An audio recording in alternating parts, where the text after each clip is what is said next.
Good evening. I'm Rebecca Hawthorne, President of the League of Women Voters, Wayzata Plymouth area. I'd like to welcome our candidates. I'd like to welcome our audience and our viewers on behalf of our host, the League of Women Voters of the Wayzata Plymouth area.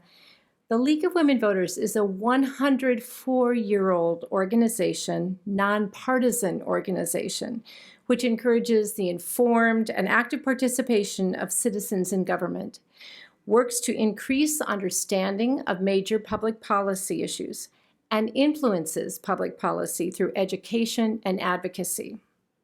The League does not support or oppose any political party or candidate. The views expressed in tonight's forum are those of the candidates, not those of the League of Women Voters. It is our purpose in sponsoring forums such as these to provide you with the opportunity to hear candidates discuss face-to-face the issues that are important to you. This is a nonpartisan forum, and we ask that campaign buttons or campaign t-shirts not be worn, nor signs or literature distributed in this room. Please silence your electronic devices at this time. And now I'd like to introduce you to our moderator for this evening's forum, Melissa Muslinger, a Maple Grove resident and a member of the League of Women Voters, Wayzata Plymouth area. Thank you, Melissa. Good evening. Tonight's forum is provided to give you the opportunity to learn about the candidates running for the Wayzata School Board. There is never enough time to cover all of the issues. If your questions were not addressed, feel free to contact the candidate directly. The League of Women Voters posts complete, unedited recordings of its forums.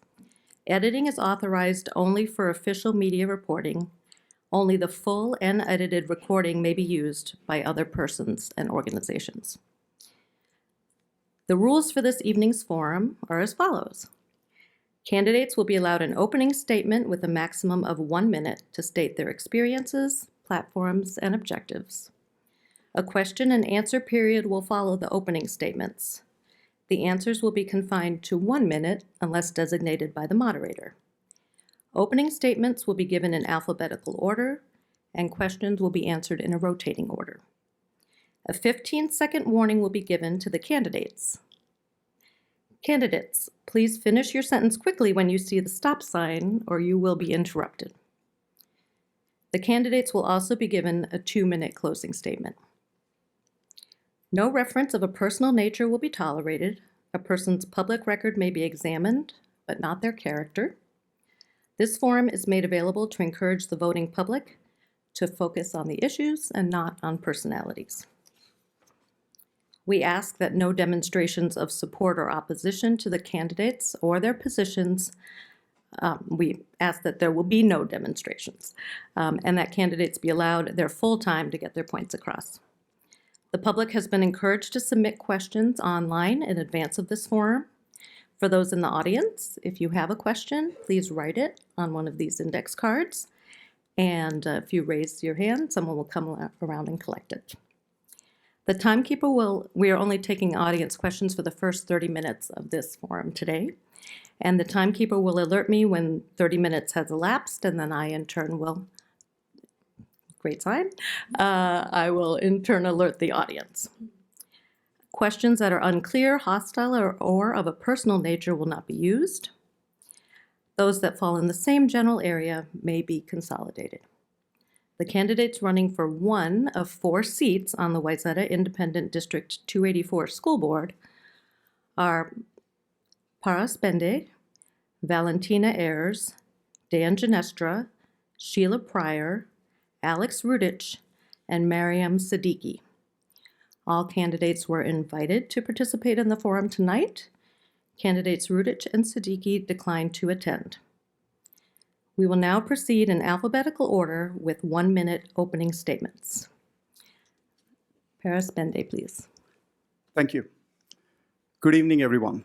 I'm Paras Bende, a proud Wayzata school parent and a long-term resident of Plymouth.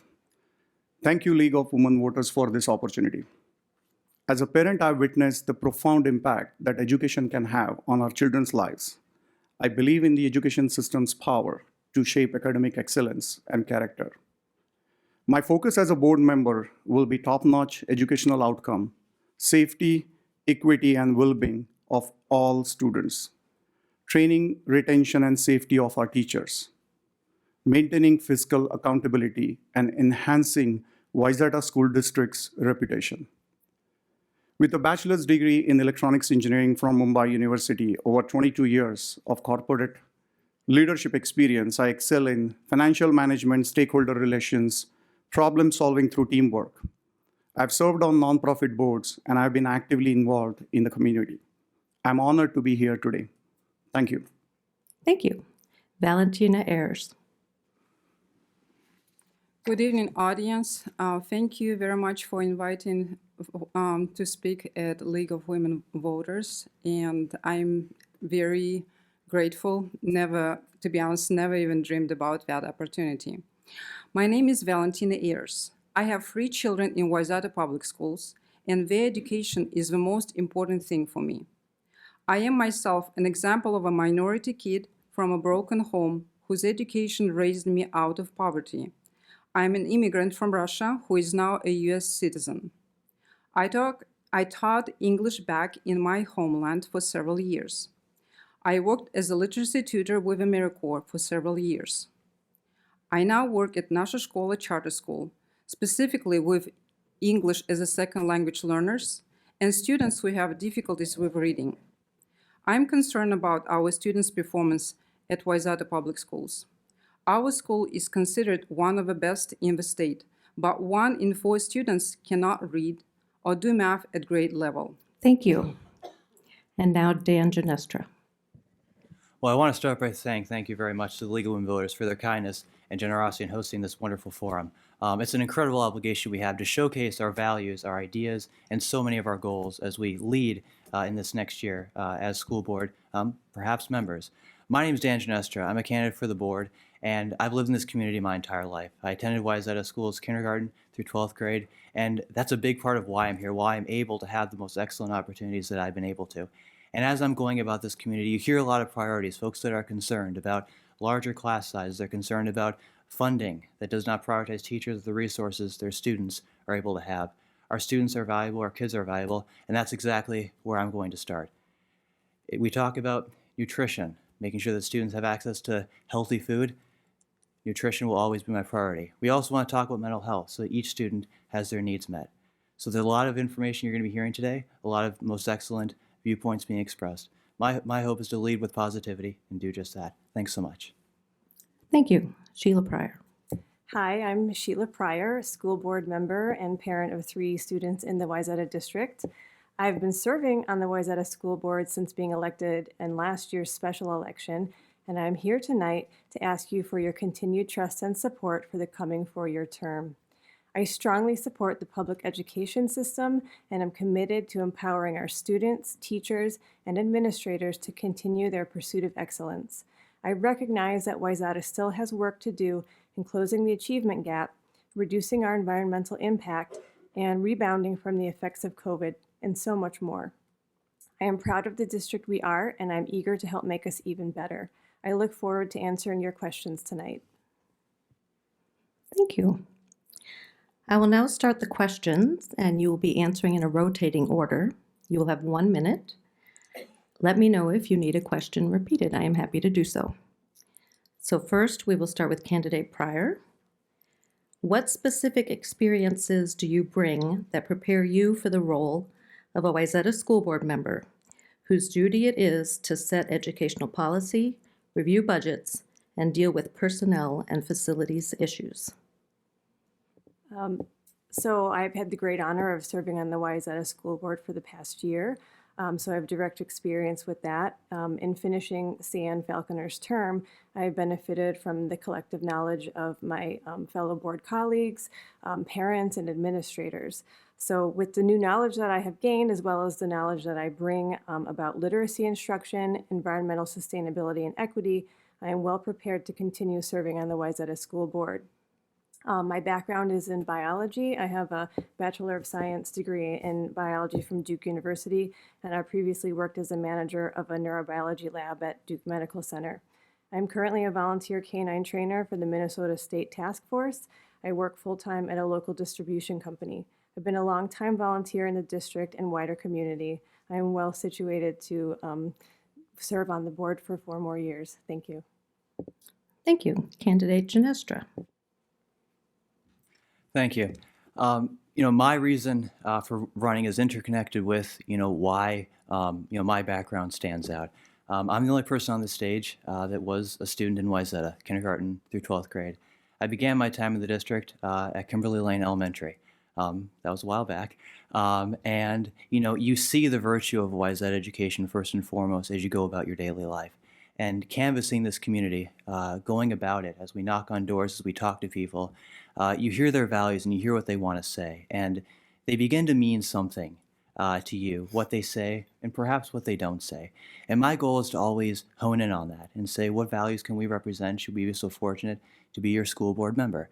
I'm, someone that doesn't have the, seniority that some other folks do, but it's remarkable to be here.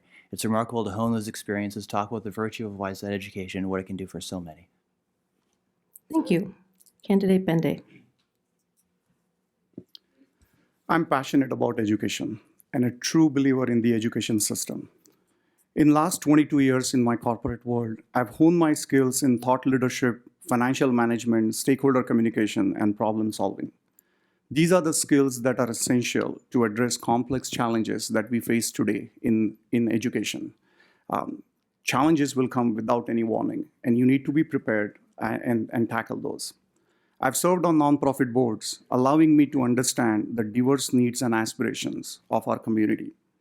As a parent myself, I appreciate the concern and hopes of fellow parents, making me dedicated advocate for students and their families.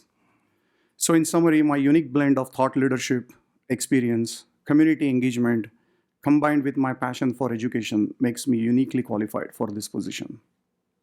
Thank you. Candidate Ayers.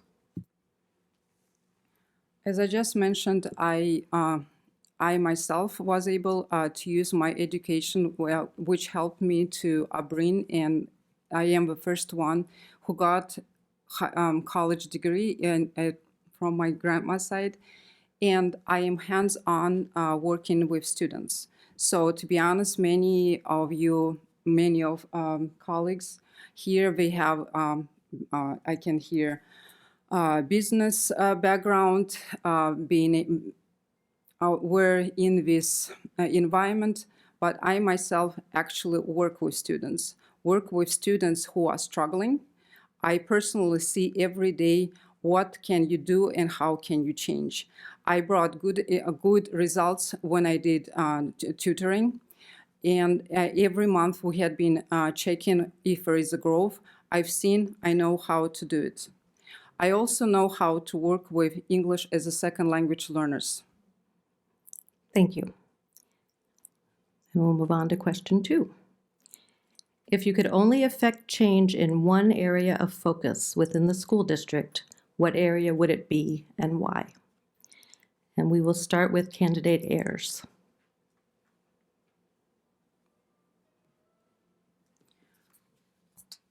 One area where we still need to work, obviously, is achievement gap. We keep talking about it, but looks like achievement gap is only getting wider.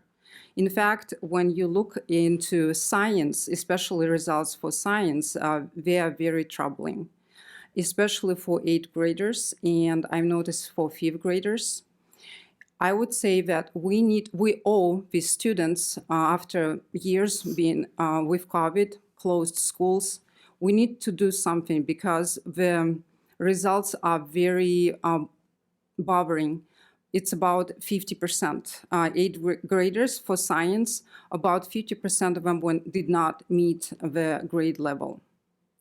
And then also I would like to point it out that we keep talking about English as a second language or low-income students. We need to work with them. We need to work with families. Typically, if you talk to families, they know they will help you out. Thank you. Candidate Bende. So I would focus on why students are struggling or what is the challenge. And again, to me, every student is different and we have to meet the individual style. We need more personalized learning. We need inclusive environment. There are aspects of social and emotional learning that we need to focus on. As you mentioned, we need to focus on the families because they play integral role. How can we support them with basic necessities so they can focus on education for their children? And most importantly, teachers' development. Teachers need to be equipped to handle the ever-changing scenario in education world. So that's definitely going to be my focus. Thank you. Candidate Pryor. If I could just fix one thing in the district, it would be improving reading, instruction and improving reading proficiency, because that is something that affects, a student's entire academic career in every subject. And it is something that, Wayzata is, on the right track with. We've had, recent legislation from the state called the READ Act. And, we're providing our teachers with the tools they need to improve reading instruction. And, our next focus should be building buy-in, from the teachers and giving them the skills and the training.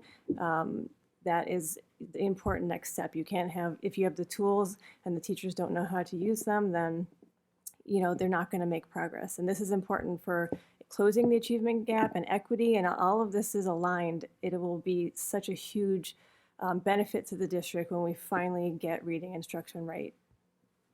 Thank you. And Candidate Ginestra. When I think of one thing we could change, you want to select something that's going to be interconnected with all other factors.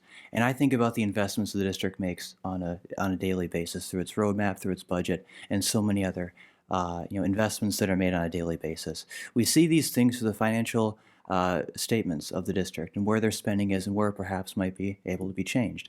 Cost containment of recent years has brought on some less than reputable circumstances. We've seen teachers, unfortunately, being let go or reassigned to other places.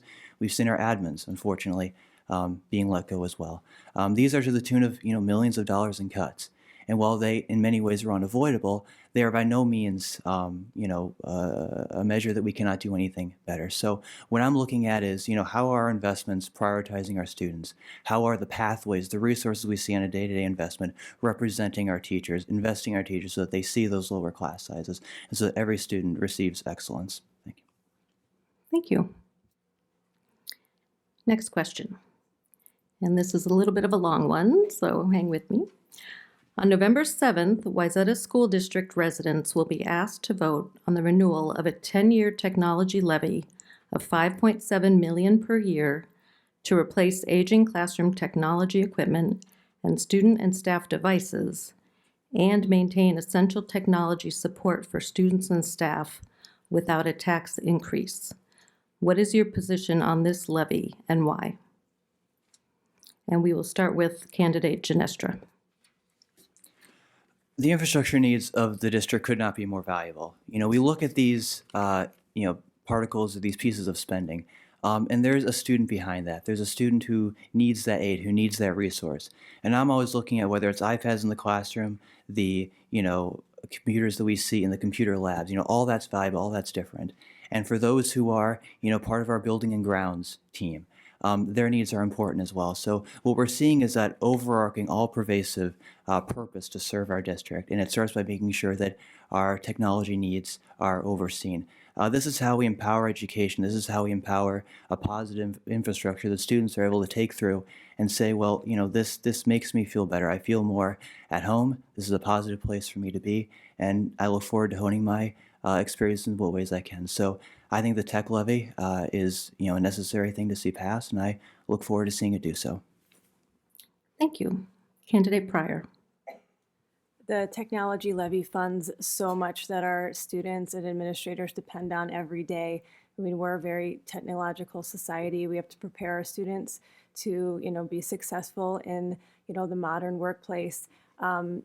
It's stuff that you probably take for granted that it funds. It's the wireless, it's the internet service, it's the smart boards, it's safety too. It's, the technology that we use to check parents in and out of our buildings. It's cybersecurity.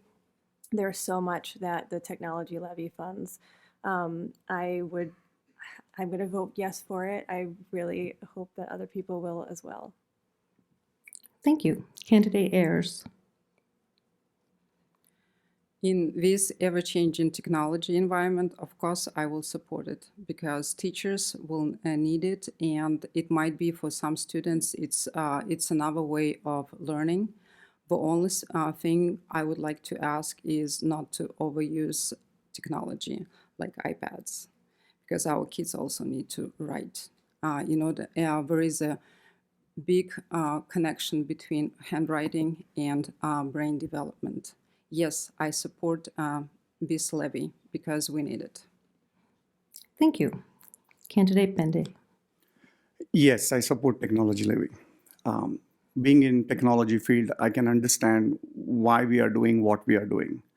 When it comes to teaching and learning, we have to know what is the latest and greatest out in the market, right? Instructional software, online resources, interactive classroom equipments. I mean, this is the future of education. I cannot see happening without upgrading our infrastructure. Safety and security, school safety, security cameras, and as well as most importantly, cyber security and student data privacy. Those are extremely important in current world, and we have to do everything to protect that. Finally, the support, the training staff, the networking infrastructure, the reliable internet services. I mean, that's just basic. It has to happen. So yes, I do support technical levy. Thank you. Moving on to the next question.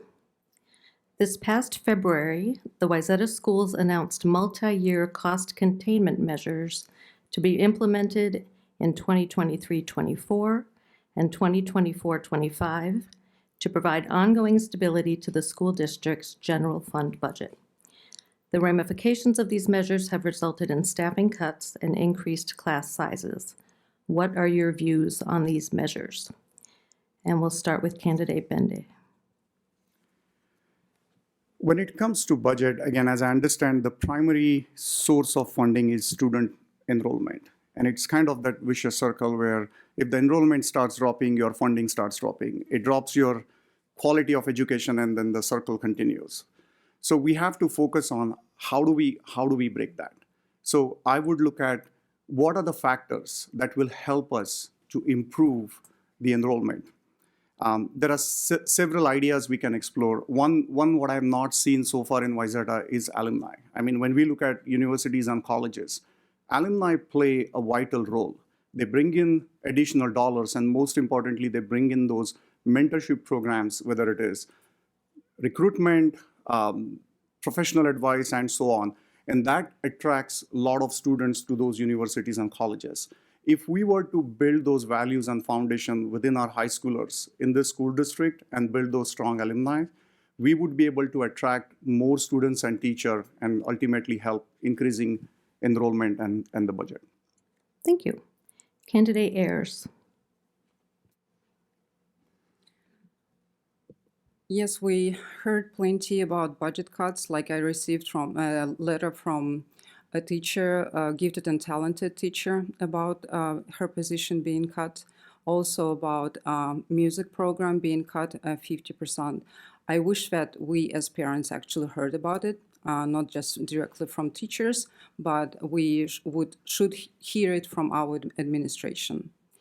My personal position is that the teachers should be last one to cut, because these are the people who are actually doing hands-on job.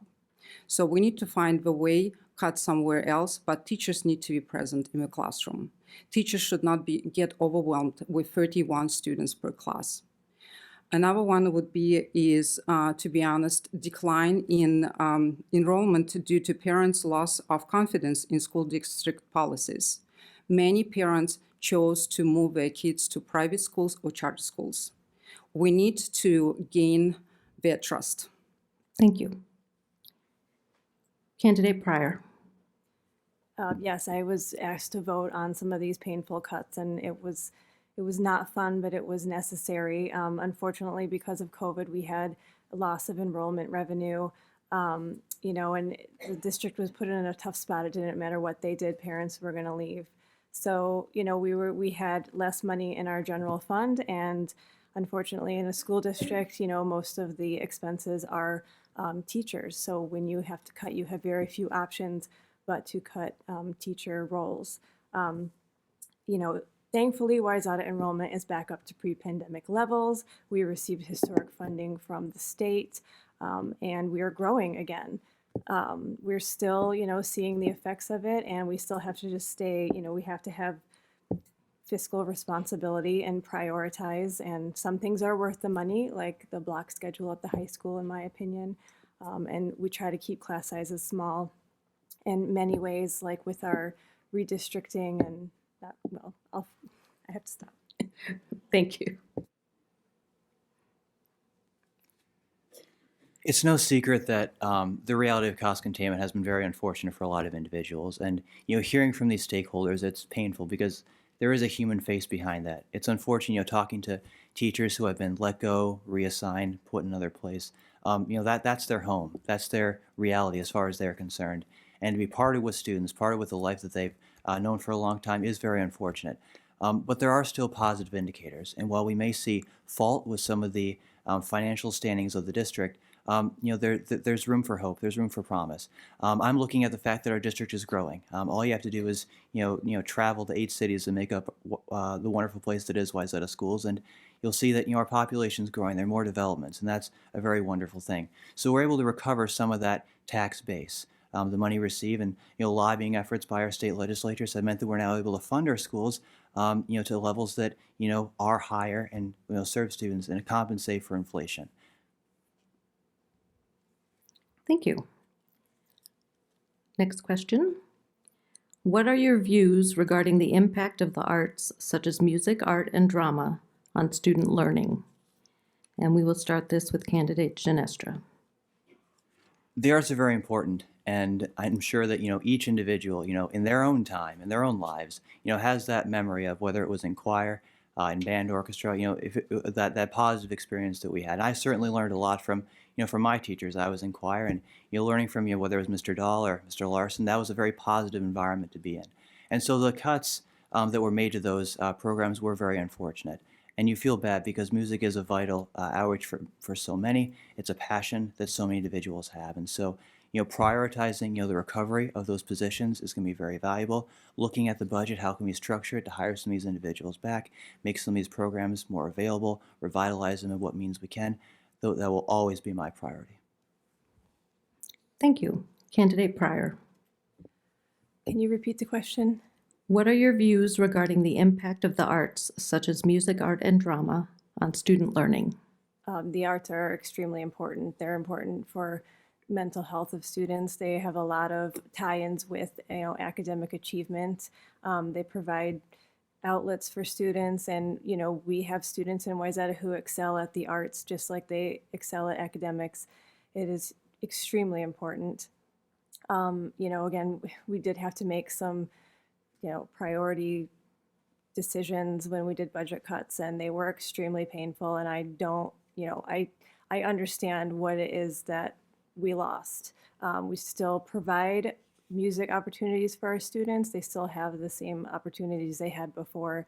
The teachers have larger classes, but we did keep the music program, and we're currently looking at schedule changes at the middle school to make provide more opportunities for the arts to our middle schoolers. Thank you. Candidate Bende. I believe in holistic education system. That means it's just not the academics, if you will, but the arts plays crucial role. It allows students to explore their interests, talents, and it's absolutely critical. As Sheila mentioned, I'm glad that district was able to continue with music. I think it is something which everyone should pursue. It just helps you. I mean, mental well-being and something that you can be proud of just within yourself. So it gives you that sort of self-confidence in so many ways. If I have to go all over again, there is one instrument that I would definitely pursue in my life. That's one regret I have. I think if I look at my educational qualifications, that's one thing I would like to do if I were to do all over again, is to pursue at least one musical instrument. So yeah, definitely very critical, very important. Thank you. And candidate Ayers. Wayzata is well known for AAA. It is academics, art, and athletics. And it was very painful for us as a family to experience it because we were receiving part of it. My son learned to play tuba literally through a screen, which was also painful because we were not hiring, obviously, somebody. And then I learned that 50% of budget for a band was cut. Again, I would like to know as a parent what is happening in district level. And yes, I also would support art and drama because we know not all the students can be excellent in academics. They want to have their self-esteem. They can become an artist. They can become a musician. So it allows them to use their other abilities other than academics. Thank you. And the timekeeper has signaled that the 30 minutes has elapsed, ending the time for new questions. And we will continue with the next question. And we're going a little out of order here. This will be a minute and a half because it's a long two-part question. The mission of the Wayzata Public Schools is to ensure a world-class education that prepares each and every student to thrive today and excel tomorrow in an ever-changing global society. Part 1, what actions would you support to address educational disparities that exist in Wayzata schools? And Part 2, what are your recommendations for building an inclusive culture in Wayzata schools for all students? And we'll start with candidate Ayers. Can you repeat it, please? Yes. The mission of the Wayzata Public Schools is to ensure a world-class education that prepares each and every student to thrive today and excel tomorrow in an ever-changing global society. Part 1, what actions would you support to address educational disparities that exist in Wayzata schools? And Part 2, what are your recommendations for building an inclusive culture in Wayzata schools for all students? When I look at district map and mission and vision, to be honest, one thing I am struggling with is when we are talking about equity as if we have systemic as if we have systemic racism here. To be honest, if it is true, I would like to support that person to challenge what happened to that person. I truly believe that in Wayzata we do not. I mean, by the question itself, I don't even understand. Do you mean that we do not include students? Do we separate them? That's not clear for me. I don't know if our question committee would like to comment, or if you would just like to comment on the first part of the question, which was, well, one moment, please. Can you stop the time?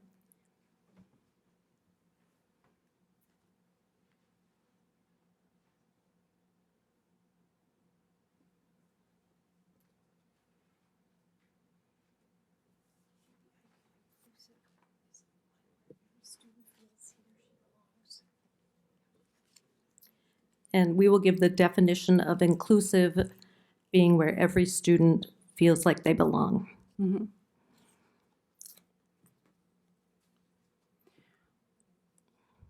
I would like still to know which students do not feel like they belong and why they don't feel like they belong. And I would be challenging that if we would give a student academics, then the student will be feeling more strong and well equipped.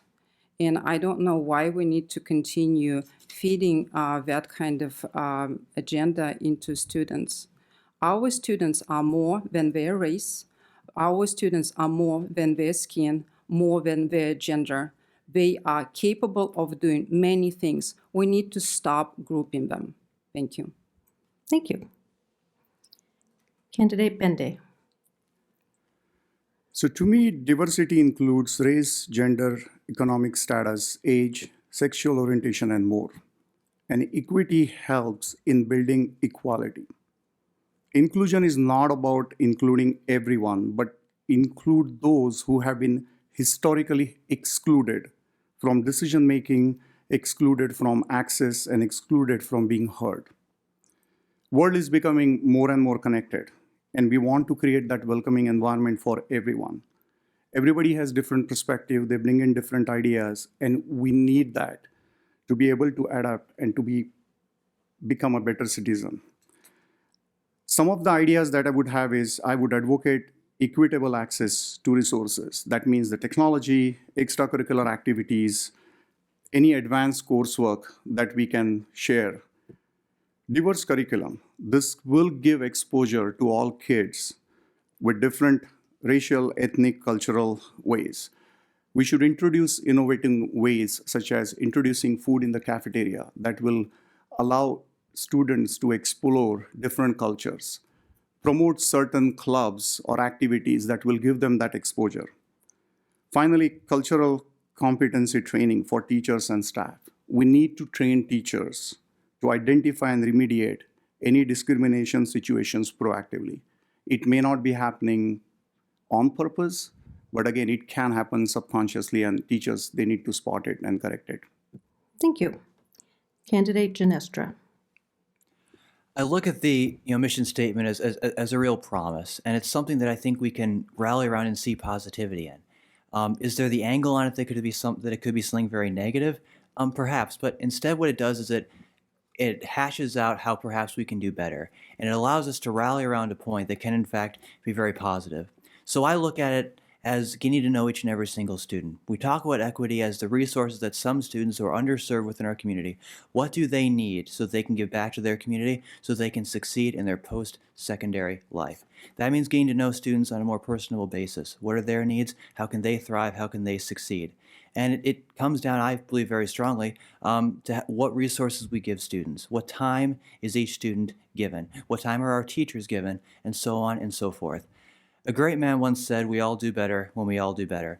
And I think that's the premise we can all rally around as we talk about this measure of inclusion.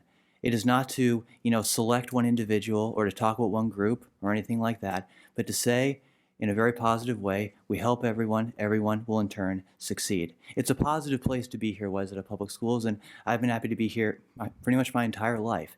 And I'm here because of those experiences, because there was inclusion for all students, no matter who they were, because our investment aligned with the best abilities of each and every single student. And that's exactly how I'll lead. Thank you. Candidate Pryor. I would support the actions that the district is currently doing. Meaningful work in this area is, it's more than just checking off some boxes. It takes real work and it takes time. And the district has provided the teachers with the tools necessary, and now they're working on, providing the teachers with the why of things and the training and the skills necessary to implement what is needed so that all students get what they need. Part of that is understanding what diversity, equity, and inclusion mean. I know you asked specifically about inclusion, but I think you kind of need to get them all. Diversity is taking into account that people have different life experiences and face different challenges because of their race, gender, disability, socioeconomic background, or sexual orientation, and to understand that we as people have unconscious bias that we might not even know about, and just to be cognizant of that. Equity is understanding that different students need different things, and they have different access to resources at home. So rather than providing the same thing for everyone, provide what each student needs. And in fact, much of the equity work actually benefits all students. And then inclusion is, ensuring kids see themselves in their education. For example, are kids learning U.S. history only from a European settler's perspective, or are they getting points of view from Native American and enslaved people? We need to teach inclusive, accurate history in age-appropriate ways. Thank you. And now we'll go back to 1-minute answers. And the next question. The Education Act passed by the legislature and signed by the governor this year includes several curriculum requirements, such as civics and personal finance classes, as well as the use of evidence-based practices in phonics and reading comprehension. What is your opinion regarding those requirements? And we will start with candidate Pryor. My opinion regarding those is that, yes, well, thank you. That was great. I'm glad that they're, requiring those things. I think much of it was being done in the districts already. If you followed my campaign for any length of time, I'm extremely passionate about reading instruction, in particular evidence-based reading instruction, and having leadership from the state has been hugely helpful. It just, provides guidance and just gets everybody on the same page, and just has really helped to get it implemented in the schools. And it's going to have a huge impact on students.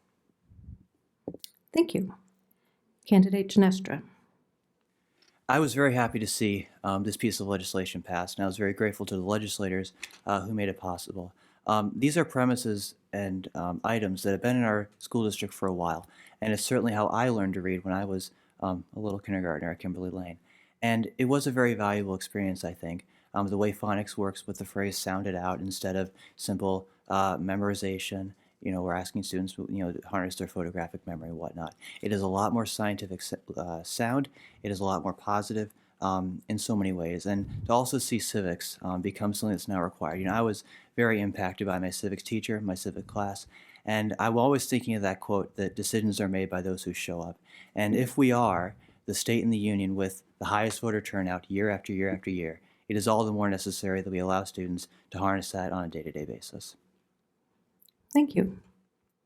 Candidate Ayers. AmeriCorps' principle was that kids are learning to read till 3rd grade, and they start learning by reading after 3rd grade. I'm surprised to hear that they needed to pass that kind of law, because AmeriCorps was doing it a while ago. It's using phonics, phonemic awareness, fluency, then vocabulary and comprehension.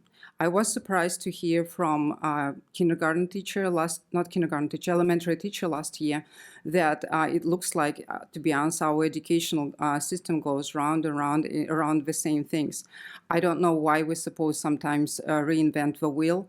Obviously, phonics and phonemic awareness was the best deal. We need to stay on what worked in the past. I will highly.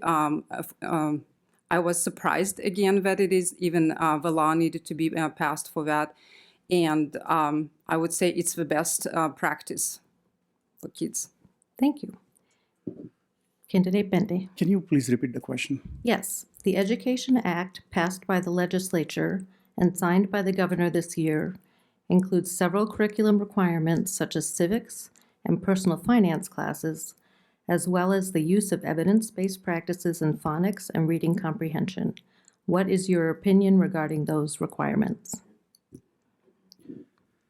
So I support that law. I agree with most of what we heard here. One comment I would like to make is on financial literacy or personal finances. That is one of the most critical education that anyone can have in school.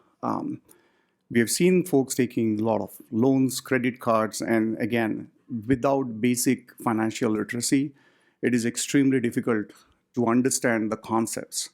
So I'm really glad that financial accuracy or literacy has been brought into curriculum, so fully supportive of that. Thank you. Next question. What is your position on books being pulled from the school library shelves or excluded from curriculum in response to requests from parents of students or other members of the community? And we will start with candidate Bendy. So I do support teaching age-appropriate history. I'm going to start with the quote, "History is a great teacher," and it is often followed by, "Those who fail to learn from history are doomed to repeat it." We have to teach our kids what history is. They need to know what happened, what was the context, what went wrong, how we overcome those challenges. It is absolutely required for them to think critically. It encourages diversity and inclusivity and critical thinking. It prepares them for the real world. I also support, again, the age-appropriate trans or sexual contents. Internet is in our pocket. That's the reality.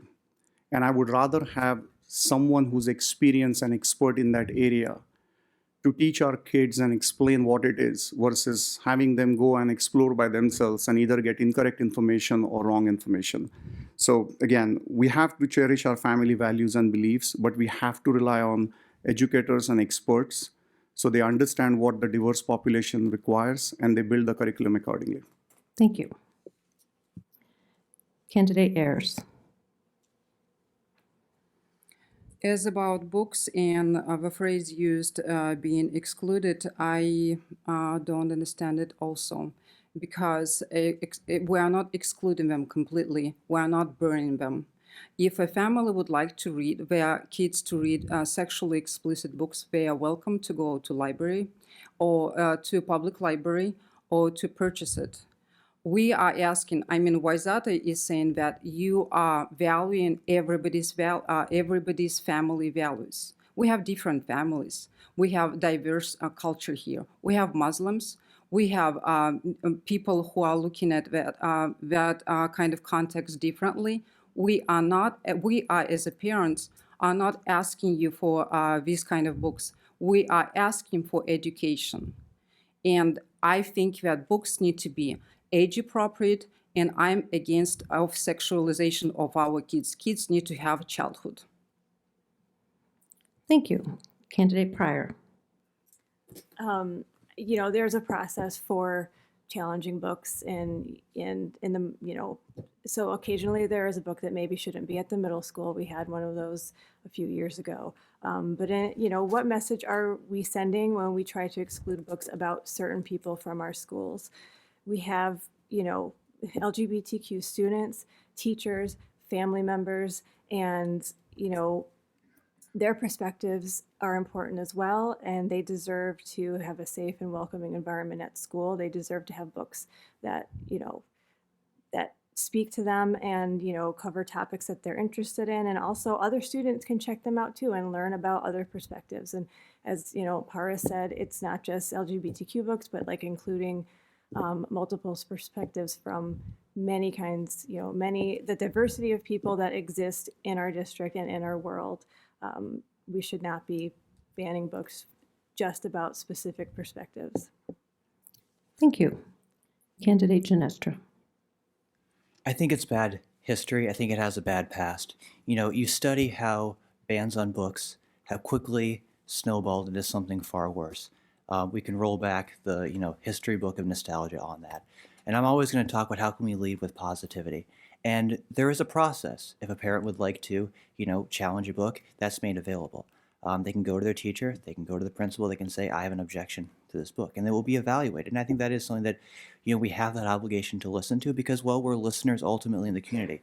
But the fact of the matter remains that to unilaterally ban a book sets a very, very bad precedent. And it underscores a part of our history that, I believe should learn from, we should not repeat. So I'm always going to be talking about how can we positively emphasize our history. History education is a very valuable thing. I loved history classes in school. I like to think of myself as a true student of history. It means a lot to me to have this kind of content in our schools. Thank you. Next question. Regarding the role of school resource officers in the Wayzata schools, what do you think is the appropriate balance between the needs of law enforcement, the needs of our educators, and the safety of our students? And we'll start with Candidate Ayers.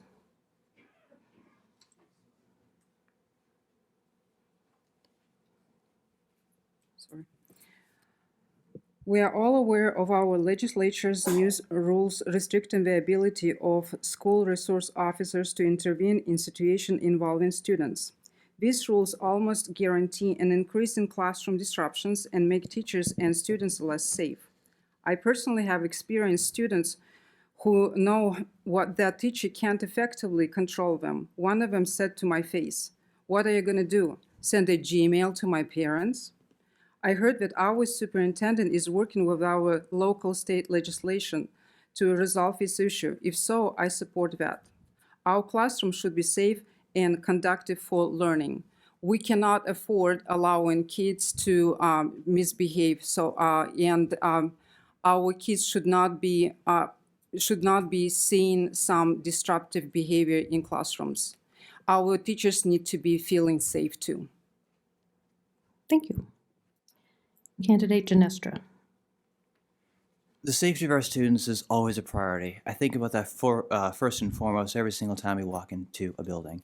But I also want to push back on a narrative that says that students are always being harmed or there are distractions in the room. As a student, I never observed this.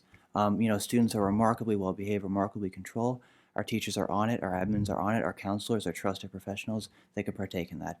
There was a specific question, though, about the legislation that would pass, and I want to set the record straight on that. It was a prohibition on certain holds, these prone holds, that were already prohibited for adult subjects or adult detainees. This piece of legislation said if it's prohibited for adults, it should also be prohibited for students in schools. I think we can all get behind that. If it's illegal for adults, it should also be illegal for students. So there's positivity to be had. There's a way we can lead while working with our SROs in the building, but a proportional response is always necessary, and we can keep our students safe. Thank you. Candidate Pryor.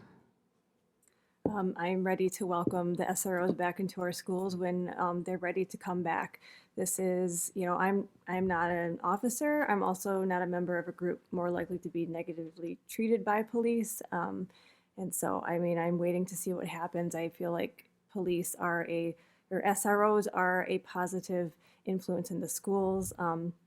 Having them there, it builds positive relationships with the students. It gives students, a positive interaction with officers on a daily basis. For safety reasons, it's comforting to have them there. But we all want our students to be safe, not just from each other or from intruders, but also from injuries accidentally caused by officers. So this is an important conversation to have. And again, I will welcome the SROs back when they're ready to come. And I am confident that, legislators and officers will be able to work this out. Thank you. Candidate Bende. Yeah. So we grew up in an environment where no police presence was in school unless there is an emergency. But I think we will all agree that things have changed. And as a parent, I prefer police presence either in school or on campus. I completely trust and respect our Wayzata School students and community.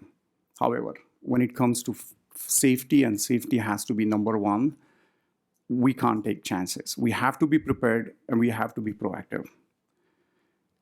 I would rely and humbly urge legislators and police chiefs to work together. I think there is a middle ground, and I'm sincerely hope that this conflict will get resolved soon.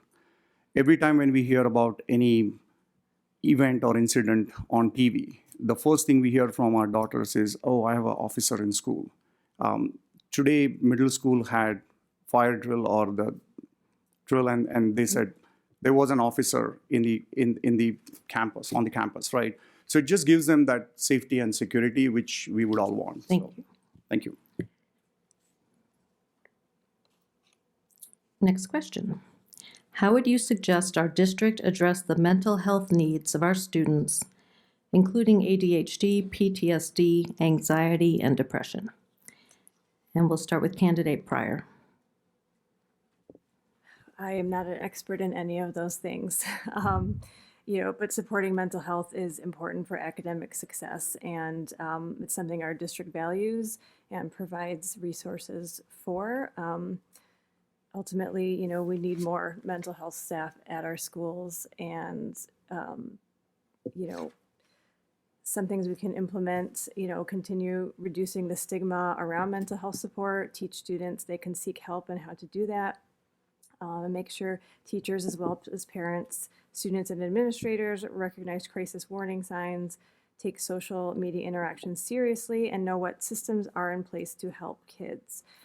And, students that have needs in the classroom, if they have ADHD, there are 504 plans, and parents work, in conjunction with their teachers in schools to determine what are the best accommodations for students with any kind of, special needs. Thank you. Candidate Genestra. Mental health is, a very important thing that we provide for in the district. Each student is going to have their own experiences day to day. Some are adversely impacted by social and societal factors around them. Others are more well off. My priority, though, is on all of them, whether they're an individual who's struggling in school or not. We tend to talk about these issues from the perspective of counselors, and I think that's a very valuable, very positive thing. There's so much good that that one counselor, even that one good teacher. I'm thinking of several of them right now. My American literature teacher in 11th grade, Mr. Ross Downing, was an excellently positive influence on me. So we have individuals in our buildings and our schools who can really work with and help students, who can help them with a positive work-life balance, and can notice and zero in on those needs, those crisis warning signs like Ms. Pryor mentioned. So there's a lot of work we can do, but we can do it together, and we can tackle mental health disparities and issues as they emerge in the district. Thank you. Candidate Bende. Mental health is very critical. I work in the healthcare industry, so I understand the importance, and obviously, especially when it comes to our children, it is absolutely critical. A couple of ways we can address this. Number one, teachers, they have the most contact with kids when they are in school. Teachers need to be made aware of how to spot those opportunities or trends. Again, it can happen to anyone. Not necessarily you need to have certain conditions or special needs, but it can happen to a good student because the grades are falling and so on.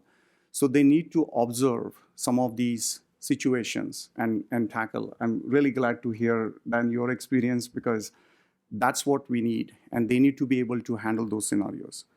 We should bring in some basic exercises. Again, it could be a breathing exercise. Maybe start the class with 10-second breathing exercise, right? It may help just relax. I mean, we do that in corporate world. Why not do in school? And it doesn't take that long. It's just few seconds. Thank So you. we need to look at some of those options. Thank you. And Candidate Ayers. I would agree that stigma should be removed from about when people are talking about mental health. And looks like our teenagers are experiencing more and more. We should address and think, why is it happening? And I also think that having smaller classrooms would be very helpful, because teachers are the ones who would be seeing it first.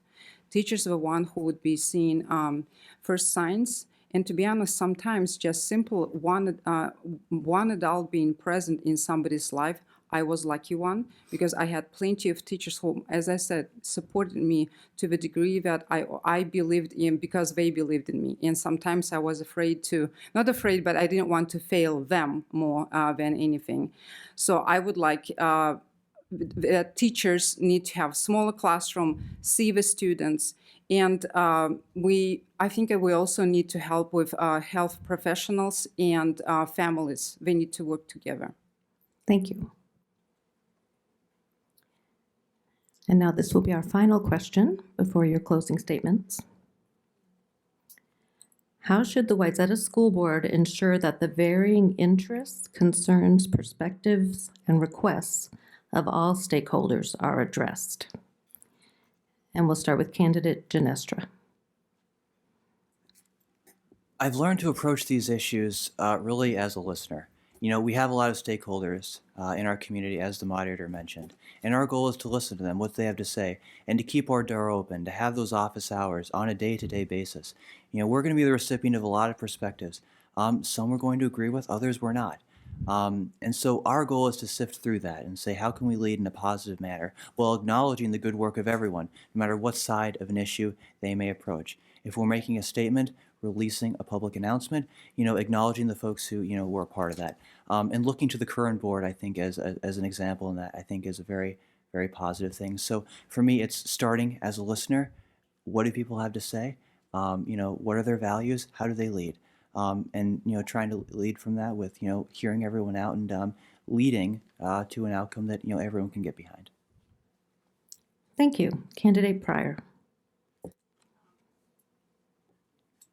A person needs to be able to listen while setting aside their personal viewpoints at times when difficult conversations are happening.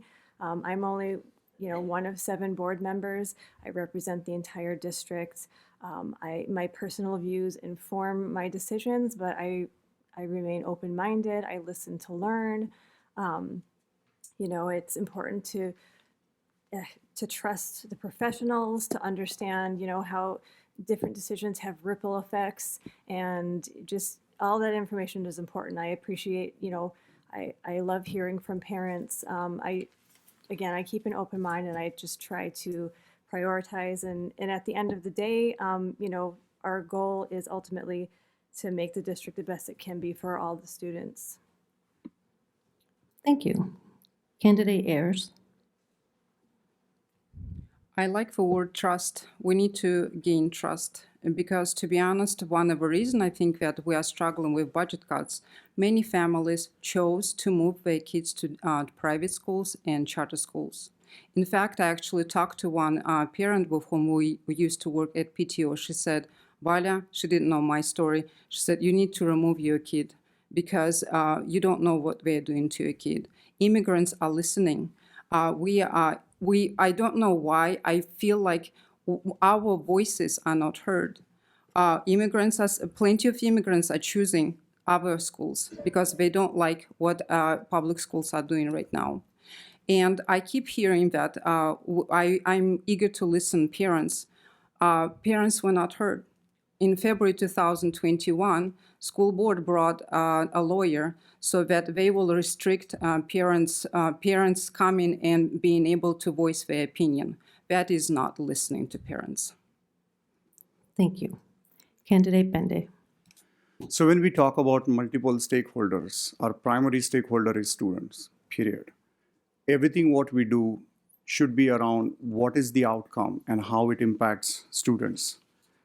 When we look at our Wayzata mission, vision, goals, they're all aligned with students and educational outcome diversity. So again, when we look at multiple stakeholders and when we listen to them, we need to know how it aligns with our vision and strategic direction. There will be always competing priorities. Obviously, we have to cater to all students, but there has to be a priority depending on the budget, sensitivity, timelines, and so on. So we need to trust experts as we look at prioritization of these issues, as we look at multiple solutions, whether it is long-term, short-term. We have to trust the experts and most importantly, keep that transparent communication. We need to articulate what did we do, why did we do that? And I think that will help sort of understanding all stakeholders why we are doing what we are doing. Thank you. And now we will move into our closing. And you each have 2 minutes for your closing statements. And we will start with candidate Ginestra. I would like to start by saying just a huge thank you to everyone who came out to this event. That's civic engagement in action.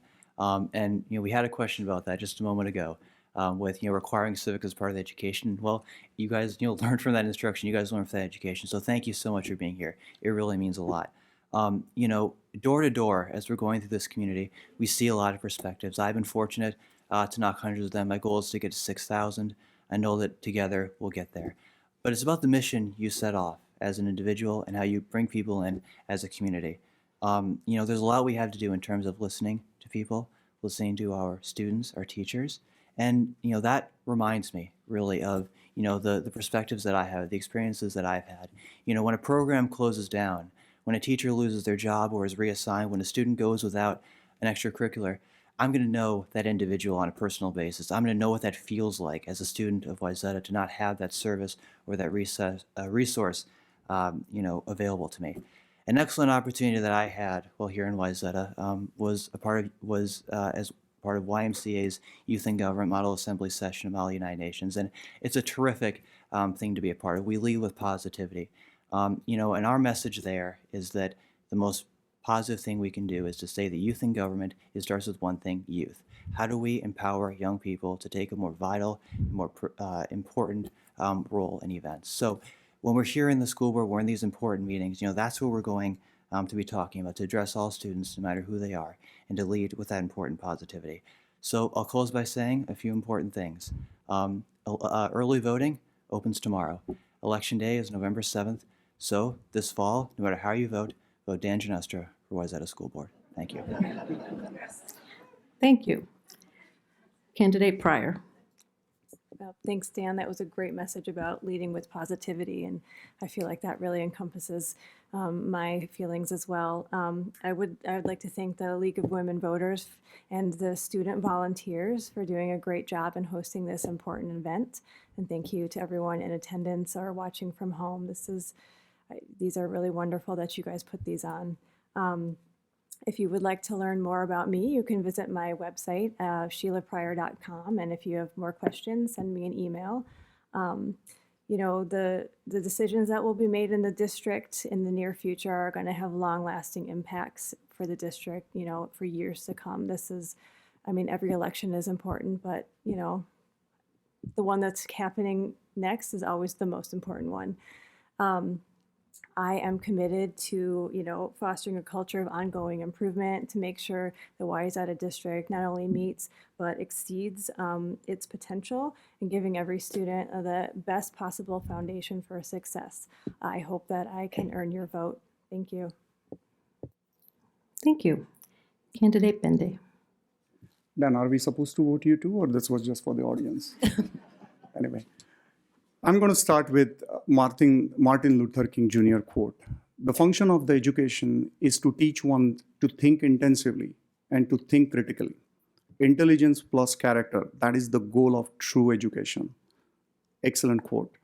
Good school districts shape future leaders and citizens. I'm so proud of this school district. Every day we witness our daughters exhibiting the value of critical thinking, integrity, and character. As a parent, I've seen incredible potential within our schools with dedicated teachers, engaged parents, and students who are eager to learn and grow. I want to be part of this journey and maintain this positive trajectory. No one person can solve difficult challenges, and we must rely on a team, rely on each other's strengths to achieve our common goals. I'm committed to working together to improve the reading and math levels, help in closing the achievement gaps, ensure safety and well-being of all students and teachers, support healthy food choices and options, and advocate for diversity, equity, and inclusion policies. I will leverage my 22 years of corporate and nonprofit experience and my close ties with various communities to help prioritize and address challenges through innovation, teamwork, and financial acumen. I'm not here today just as a candidate, but also as a parent who wants to see our schools thrive, and as a resident who believes in the power of education to lift our community and our cities. Most importantly, I'm here to listen, learn, and collaborate with all of you. I'm eager to earn your vote. Please vote in this upcoming school board election on November 7th, with early voting starting tomorrow, September 22nd. Visit Paras Bende for wsb.org to learn more. I want to thank my family, friends, community for their support. Thanks to the League of Women Voters for this forum. Thank you. Good night. And Candidate Ayers. First of all, I'd like to thank you and the League of Women Voters for hosting this forum and for giving all of us candidates the opportunity to present our views. Our democratic society depends on our being able to express different opinions. In my native country, I experienced multiple times being voiceless in front of the authorities. As a school board member, I promise to listen to parents' concerns and to collaborate with teachers and families in order to help the students who are not meeting grade level. I ask for your support because it is crucial that children learn to read at the early age because everything else depends on that. I have practical experience in the classroom. I have worked with children who could not read, but who, with the right program and support, ended up reading both to learn and for fun. because I see students as individuals and consider them according to their character, not according to their color. Because I refuse to stand by while our children are sexualized by explicit and age-inappropriate materials in the school library and classrooms. I ask for your support because I believe that the school board should actively listen to parents. Because I value the teachers in the classrooms and I want them to have a physically safe teaching environment.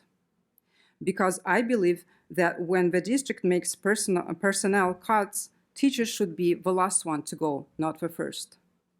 I ask for your support because I want to regain the trust of parents who chose to move their kids to private and charter schools and give them the reason to come back to Wayzata public schools of excellence education. Vote for me, please. Thank you. Thank you. Before concluding the forum, I have a few thank yous to give to those who made this possible. And first, on behalf of the League of Women Voters, I want to thank the candidates for being part of the democratic process by running for office and being willing to serve our community. So if you would please join me in thanking the candidates with our applause.